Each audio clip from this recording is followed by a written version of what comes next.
Dodavanje artikala u fiskalnu kasu se vrši ulaskom u meni, odabirom stavke artikli, gdje ćemo dobiti spisak svih artikala koji su ubačeni. Taster plus otvara unos novog artikla. U ime ćemo uneti naziv usluge, odnosno proizvoda koji želimo da prodamo.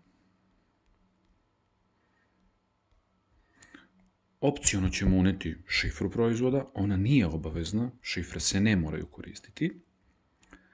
Barkod, ukoliko barkod postoji. Unećemo maloprodajnu cenu sa PDV-om i odabrati odgovarajuću poresku stopu. Stopa A ukoliko obveznik nije u PDV-u, stopa Đ ukoliko je obveznik PDV-a koji plaća proizvod 20% poreza i stopa E od 10% za specijalne tipove proizvoda.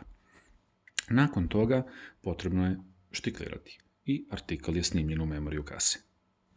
Ukoliko želimo da izmenimo artikal, pritisnut ćemo artikal koji želimo da menjamo i dobit ćemo dve opcije. Kanta koja briše artikal iz memorije i olovka koja će davati izmene.